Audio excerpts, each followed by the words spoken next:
Երբ իսրայելացիներն ելան Եգիպտոսից,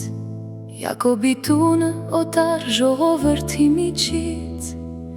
Հրեաստան եղավ սրբարանը նրա, և Իսրայելը իշխանությունը նրա։ Ծովը տեսավ ու փախավ, և Յորդանան գետը ետ դարձավ, լեռները ցնծացին խոյերի պես, և բլուրները ինչպես մաքիների գառներ։ Ինչ եղավ քեզ ծով, ում տեսար ու փախար, կամ դու գետ Յորդանանի ինչու ետ դարձար։ Լեռներ ցնծացիք ինչպես խոյեր, և բլուրներ ինչպես մաքիների գառներ։ Երկիրը սասանվեց Տիրոջ դիմաց,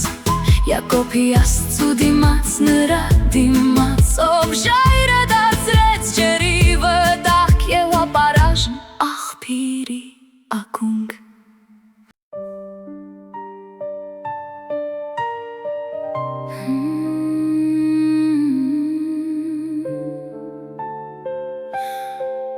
Ոչ թե մեզ Տեր, ոչ թե մեզ, այլ քո անվանը փառք տուր, քո ողորմության և ճշմարտության համար։ Թող երբեք հեթանոսների մեջ չասեն, թե նրանց Աստվածն ուր է։ Մեր Աստվածը երկնքում է և երկրի վրա, ինչ որ նա ուզեց արեց։ Հեթանոսների գուրքերը ոսկի և արծաթ են, ձեռքի գործն են մարդկանց որդիների։ Բերան ունեն, բայց չեն խոսում,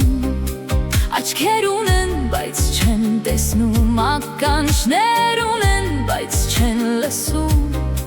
քիթ ունեն, բայց չեն հոտոտում, ձեռքեր ունեն, բայց չեն շոշափում, ոտքեր ունեն, բայց չեն քայլում, և նրանց կոկորդում ձայն չկա։ Նրանց նման կլինեն դրանք ստեղծողները, և բոլոր նրանք, որ իրենց հյոսը դնում են դրանց վրա։ Իսրայելի տունը հյոսը դրեց Տիրոջ վրա, որը նրա օգնականն ու ապավենն է։ Ահարոնի տունը հյոսը դրեց Տիրոջ վրա, որը նրա օգնականն ու ընկերակիցն է։ Տիրոջից երկյուղ գրողները հյոսը դրին Տիրոջ վրա, որը նրանց օգնականն ու փրկիչն է։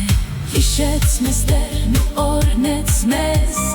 Տերն օրհնեց տուն Իսրայելի, Տերն օրհնեց տուն Ահարոնի, Տերն օրհնեց իրենից երկյուղ գրողներին, փոքրերին ու մեծերին։ Տերը պիտի լիացնի ձեզ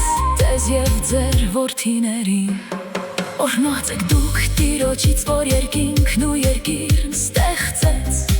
Երկինքների երկինքը Տիրոջն է, բայց երկիրը նա տուեց մարդկանց որդիներին։ Մեռելները չէ, որ պիտի օրհնեն քեզ,